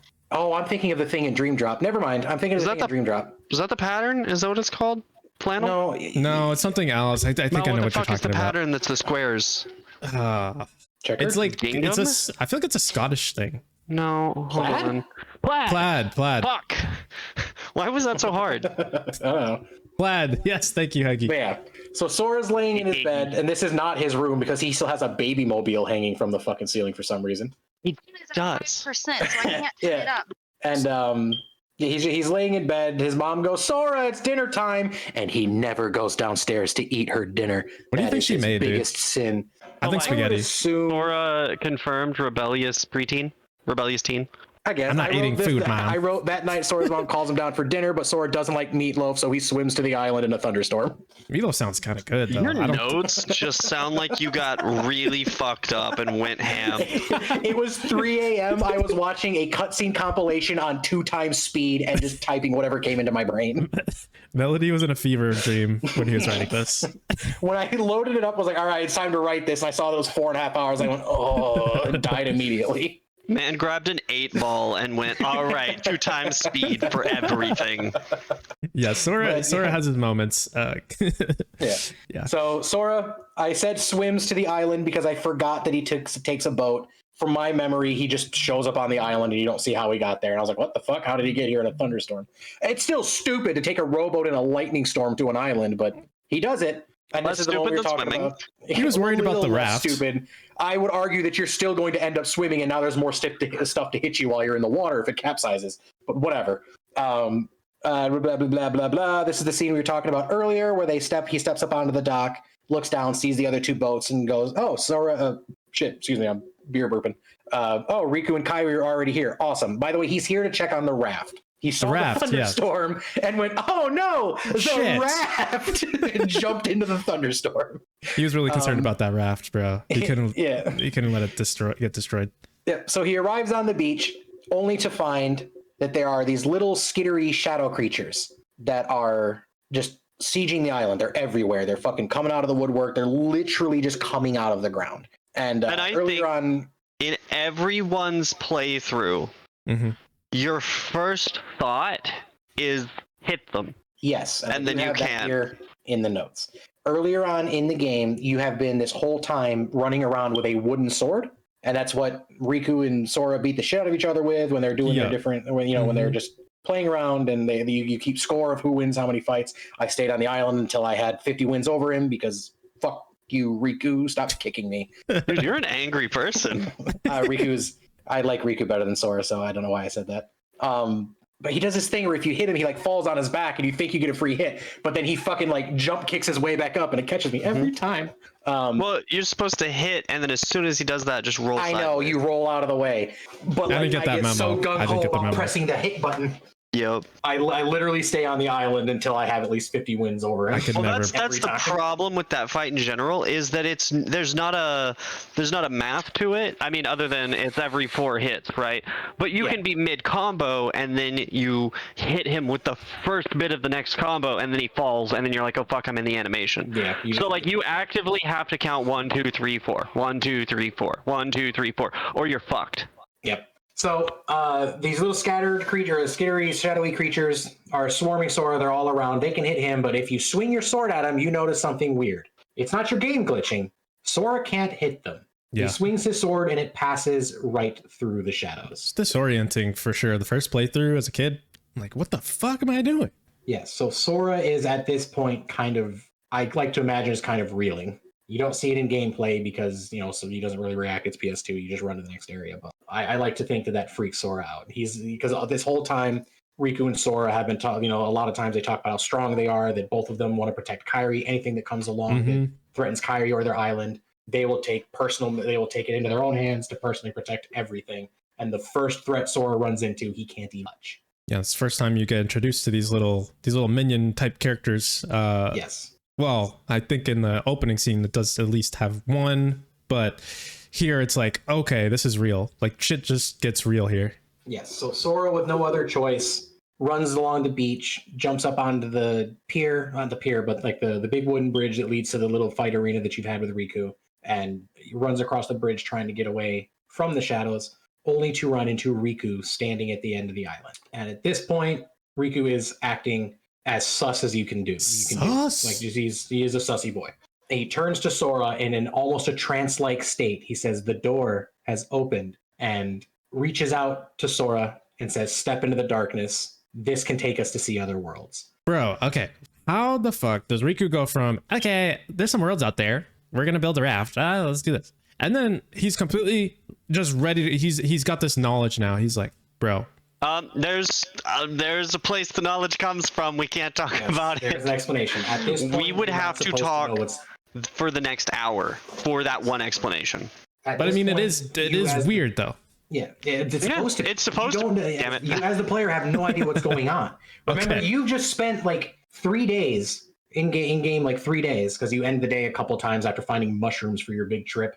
I never pointed that out earlier, but when you're one of the things you do for the raft collectathon mission is the kids are like, "We need food," so they grab like 2 mushrooms, a fish, and a bottle of water. Yeah, Like this will see us the whole journey. yeah, sounds like a freaking, a year's worth of food there. Oh, I'm sorry. They grab coconuts too, because they're on a tropical island. But yeah, so Riku says, "Doors opened. The darkness can take us where we want to go. Come with me." Sora, who has no idea what's going on and is obviously upset by the fact that his friend is acting strange, and would you want to step into the dark portal? It looks scary.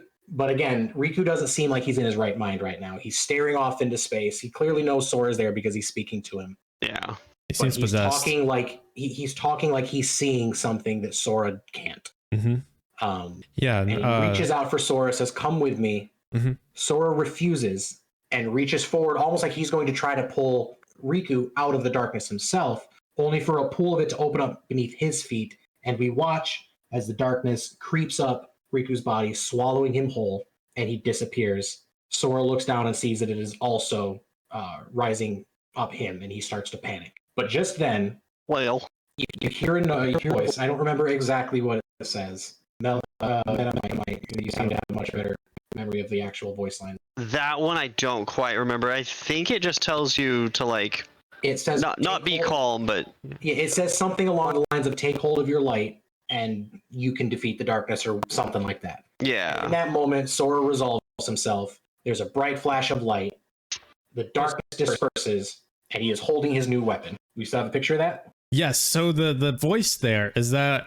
Are we seeing a parallel between that voice and the one that was saying "Don't be afraid" in the opening scenes? Yes, presumably that presumably. is the voice that was speaking to him in the beginning of. Okay. And then the other thing I wanted to ask too is that this is a direct reflection of the part where Riku's standing in the water and the waves coming and he's reaching out his hand.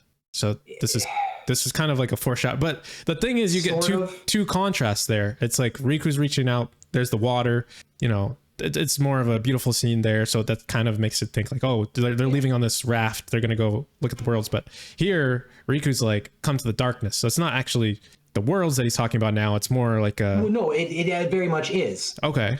He's not wrong. The darkness does take him to another world. To another world. That's what he wants. Assumedly, there is something seducing Riku and telling him that it can give him what he wants, everything he's wanted, if he just steps into the darkness. You don't hear it, you don't see it, but we've seen this trope before. So, yep, light flashes, the darkness is dispelled, it is ripped away from Sora, and he's holding his Keyblade. It's the first time you see a key, right? It's the first time we've seen you've seen Keyblade. the Keyblade. And this, and anybody who's paying attention to earlier cutscenes in the game would be like, "Oh, the king was talking about a key!" There it is. So Hey, this is where you'd make that first connection. yo, Melody. Yes, sir. I can't make this shit up. We're sitting here doing this podcast, and you're making everything sound really silly and whatnot. And I fucking zone out for half a second, and do you know what I'm hearing repeatedly in the background of my home? What's that? Get up on the Hydra's back. The best line from KH2. I shit you not, my son is back there fighting it right I now, and I'm have- just like, please kill me. No, I have that saved, by the way, because I'm going to turn that specific line into a blurb for my stream. Dude, sound alert right there. I love that line so much. It's the worst line in the game. But yeah, this is. I'm sorry if I'm making this sound too silly, because at this moment, things are getting real. It is very dark. Sora has just watched one of his best friends in the world. You know, one of two people we know so far that Sora has known for so long, puts his trust into. You know, it's the Naruto Sasuke character at this point. Riku has left the island, and Sora has been powerless to stop him. Riku's left the His chat. key did not come in time for him to save Riku from the darkness. He would just showed up just in time to stop himself from being swallowed. I think So, not knowing what else to do, he knows that Kairi is also here because her boat was also at the island. He goes and sets off looking for Kairi, because maybe if these shadow things are all around, Riku might be gone, but he still has one more friend he can try and protect at this moment. So he runs back up off the little island that's kind of like off the set, connected by the bridge, runs back onto the beach, and he's attacked again by the little shadows. This time, when he fights back, he can dispel them. And it's important, and something is weird about them. When you defeat these little shadows, they are dispersed into a small cloud of darkness, and a small pink heart-shaped gem floats out of them every time. Food for thought for later. food for thought. Yes, I never something- thought of that detail. Yeah, so it's not something I can talk about right now, but that is something that is important that if you're keen-eyed Yes. players will notice. I am gonna run to the bathroom. I will be back. I will be listening though. Okay, we are very close to the end of this session. Okay, so So having searched all the other areas, yeah, I mean, I guess you technically don't have to if you're played the game before, you know right where to run to, but you can run all over the island that you've been to, and there are shadows everywhere. No matter what spot you go to on this island, these little scary boys will show up and attack. So the last place you go to look, obviously because you'd stop looking, is the cave where you and Kairi were featured earlier, or where Sora and Kairi were featured earlier, drawing on the walls. the caves. Yes, you're back in the cave. But there's something different here now. In the spot where the cloaked man was standing in that prior scene, there is now a door that is just Oh, is there? stuck to the rock wall. I forgot Yes. about that. Is it a door? Yes. What does that door look like again? It's like a wooden driftwood door Right. that's just slapped on the wall. Yeah. And Kairi is standing in front of it, just staring blankly, almost like she's also entranced. But hers seems very different. She seems like, rather than she's looking at something and beckoning, and something's beckoning to her, and more like she's already gone. She turns to look at Sora. Sora calls out her name, reaches out to her, and the door is blasted open, and it throws Kairi forward. Sora tries to catch her, and as he closes his arms, Kairi's gone. She seems to have phased right through him and has disappeared entirely. Oh, I don't want Now to skip this- over how confusing this part is for just a Yeah. normal This game. is, I would say, one of the top 3 moments in this game as far as importance. Boom, This right is here. incredibly important for this moment is. It will be explained later. And like I said, I want to present the information as the player receives it. And all you know right now is that Kairi is also gone. Sora is left alone. Kairi no He clips. just watched. Kairi no clips through the floor. I wrote, he tries to catch her, but she's a ghost, I guess. Ghost. We were talking about Ghost a little bit earlier. Interesting. That's a different ghost. That's a cooler ghost. Yeah. So yeah, Sora is left standing in the cave. He's watched one of his friends be eaten by darkness, and the only other person in the world that means as much to him as that first one has just vanished in his arm. Gone. Sora is left here by himself. Which is just devastating because you go from this. The contrast here is nuts. Like, it really sets the tone for the game. Yes, I think that's why you had to do so much mundane chore-like stuff in the beginning. Yes. It's just to set up this is a happy little life on an island. Oh God, it's been ripped away. All in the space of moments. Which I think is part of the emotions that tug on your heart, right? When you first play this game, like when I was first playing, it's like it builds you up into this nice, beautiful scene, and you're on the island collecting these like nuts and berries, and your friends are fucking high-fiving and shit. And then, you wake up and your mom's calling you for dinner, and you're like, nah, I gotta check on the raft. And then shit just completely hits the fan. Your friends are flying around everywhere. It's going to get worse. It's honestly like when I first played, I was like, holy shit, like yeah, that hurt. So the door is wide open. It is the force that blasted Kairi forward. It's not like it's just blasted her. Sora can feel it. He was holding his ground and reaching out, trying to catch Kairi. And after she disappears, he can no longer hold his footing, and he is thrown out of the cave, back out the edge of the cave. But this time, while he's standing out there, most of the island is gone. Not just their section of the island, but there's nothing left. He is standing on a single space, like a small chunk of the island. Everything else is this black void, has bits and pieces of the island. You can see boards from the treehouse. You can see rocks from the ground. The land itself is being swallowed by this massive black portal. I called it Disney's greed. Disney's greed, huh? This is Disney's greed. Disney's greed swallowing up Sora's poor. Yeah. They said, we want Sora in our Disney. Take him. If you listen real close and you listen into that portal, somewhere deep in there, you can hear. Fucking Mickey just floating around in there. Fucking deleting stars. Sora. He'll make us money. But so at this point, Darkseid shows up again, and this is why I said he gets kind of weird, because Sora's not in his heart, right? Yeah, it's external now. It's in the world. Is it though? Why is he here? Why is he there? That's the question. Assumedly, you just came out of the cave, and Darkseid's just standing here, looming over you once again, ready to fucking lay down some more smackdown. However, this time, Sora has a different weapon. Sora has a Keyblade. Sora has the thing that allows him to fight back against the darkness. Yes. And he absolutely spanks Darkseid. Oh, yeah. It is no contest, because it is the exact same fight as it was before. Same move, same everything. It's a different set piece, and you do more fucking damage. He kicks booty. You absolutely bend Darkseid over. Yeah. Which is a huge feat, considering he's like 13 feet tall. Yeah. No, I mean, I think that's important too. Is the absolute size of darkness. And when you first fighting him, how hopeless and you're not able to fight him and all that. Then it comes back around. Your friends just got sucked up into like this big void or whatever, into the darkness. And then no, they didn't get sucked up into the void. The void wasn't there yet. Right. Riku got sucked into a pool of darkness. Into a pool of darkness. It was just a shapeless mass that's just writhing about and just slurps him up. And Kairi seemingly just vanished. She just no clipped. She's fake. She's just gone. Okay. He has no that one's almost more confusing. I would like to throw in one more side piece that's just really pretty to me. What's that? The first time you run into Darkseid, it's with that warning, the closer you get to the light, the greater your shadow becomes. Yes. And then now that we have the weapon to fight it, it's worth mentioning that even with that weapon, you're hitting it in the hand and taking shots at its face when it bends down. Because the fact is, a Darkseid is a huge looming presence that's almost, terrifying, right? It's supposed to feel bigger than you, like you can't fight something like absolutely. that. If I don't know if you noticed in that earlier screenshot that we took, you could barely fit all of Darkseid on the camera, and that's standing at the edge of the platform, right?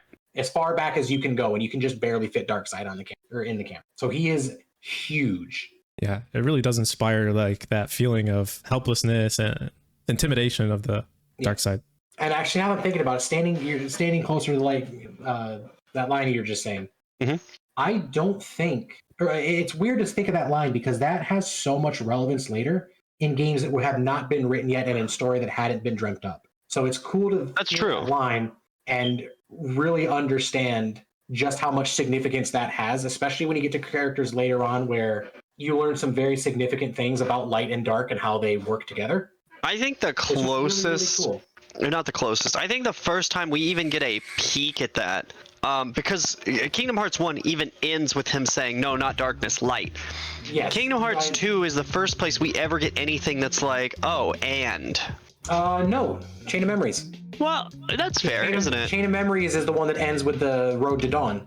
That's fair. That's true. So, but those are concepts for later times, but for right now, darkness is literally eating Sora's world. Yep. There's no way around it. There's no discussion to be had. A dark portal just opened up. One of the dark portals ate his best friend, and the other one ate his goddamn island, and presumably the raft and his mom's dinner. Jesus Christ, dude. You okay? That's Sora's biggest sin in his franchise. She put her fucking blood, sweat, and tears into making him a meal, and he ignored it. You know what, dude? It tasted great. You say that, but having a child, you just resign yourself to it. I made the most ridiculous fucking chicken Alfredo today. Like while working at last night. Yeah, like while working at my desk, I went over and I started baking the chicken after seasoning it and everything. And then near the end of my shift, I started boiling the pasta, and at the end of the shift, I made the sauce from scratch. Beautiful, delicious sauce, okay? Child ate chicken fries. There you go. Man was cooking, dude. He was on his 5-star chef shit. Just fucking happens, man. Man. Yeah, no, I was actually quite the opposite. As a kid, I was the one that was like, more broccoli, please. What? I was Well, that weird. explains a lot about who you I are was right now, weird. talking about Kairi. I loved veggies. I loved fruits. All the other kids wanted candy, and I was like, nah, give me another apple. That shit's so tasty. Apples are tasty as fuck, though. Granted, it partially wasn't our choice. Our mom was a health nut, so whatever. But anyway, so we're back to what we were talking about. Sora has just defeated the dark side and is standing there, and even though he's just defeated the monster, nothing changes. He's still standing on this floating section of his world, all that's left of his home, and it is still being eaten alive. It is being slurped up into the portal, and seemingly nothing can stop it. Even killing what he thinks is the big bad didn't stop it. And it's only getting stronger. He's lifted into the air, he reaches down, he grabs a section, I believe it's like a boat that's like buried into the ground, like the edge of a boat, like one of the rowboats, and he's holding on for dear life. Yep. And he just can't. Like when the whole Holy island's shit. moving toward thing, he gets sucked up into the black portal. I love how many enemies you have right now, Melody. That's fine. Yeah, so Sora gets sucked up into the dark void. It swallows him up. It eats him and his world, and the screen fades to black. The interesting note there is that now I might be getting the name wrong. Is it what was his name again? Darkness, the big shadowy Darkseid? figure. Darkseid gets sucked up as well. Yeah, no, absolutely. Yeah, Sora beats it up, and it just kind of like lists backwards and slurps up into the darkness. Yeah, but I mean, water is wet, right? Darkness getting absorbed into the hole. That makes sense. Yep. His limp course floats up. Yeah. Okay, so that's part one, you guys. We pretty much went from the opening scene to right about the point where Sora's getting sucked up into this dark void, into what Melody refers to as Disney's greed. So Mickey's up there just calling shots, deleting stars and shit. Awesome. So if you guys are in the chat, anybody's chats, if you guys want to ask questions, we're here for it. Obviously. Yeah, absolutely. We can take a few more minutes before we all split up to kind of clear anything up if anyone has anything. And then any reflections you guys have on what we just went through. I mean, for me, it paints a bigger picture for sure to what we're going to be talking about moving forward. Especially the fact that I just learned, I think the biggest revelation for me is that worlds can have hearts. That just blew my mind because it probably, I don't know what it's going to explain, but it just seems to add another layer that's going to be able to explain more things that are happening. So that was really cool. And just kind of going through the way that this story is written, or the way that the opening is designed, I really, going back now, it's like, wow, there was a lot of foreshadowing that they layered in here that I really enjoy talking about. Yeah, I mean, foreshadowing, like one of the key 3 tenets of Kingdom Hearts, I think. Well, and it's really weird because, again, nothing was planned after Kingdom Hearts 1. Yeah. It's one of those classic cases where it was meant to be a one and done thing, but it made so much money that both Squeenix, they were Squeenix by this point. Squeenix and Disney were like, another one. We fucking Adam Driver. More! You know what? Since we're only doing the beginning, can we throw in a little tasty treat real quick that has nothing to do with anything? Sure. What's that? Show everybody the original concept for Sora. Pre-game concept for Sora. Oh, You guys- yeah, okay. Remember what that looked like?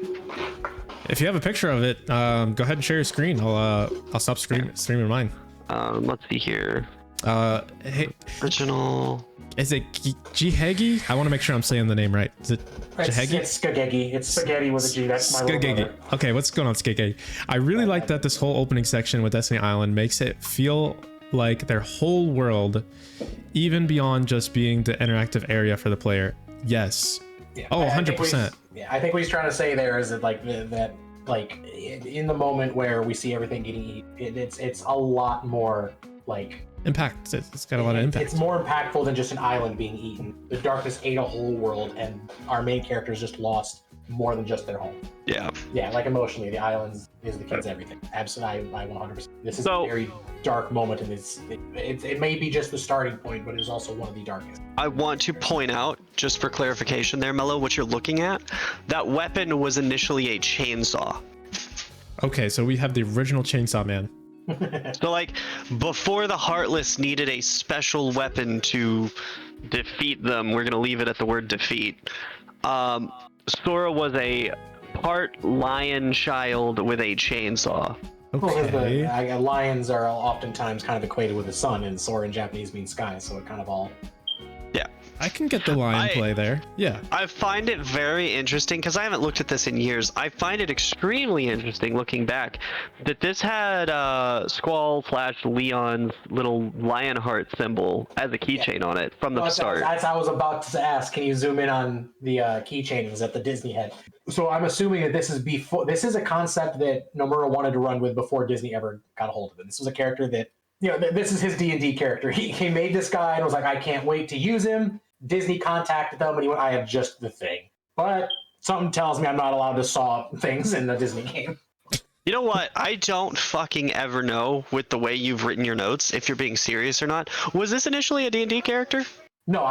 Okay. Do you know how funny that would be?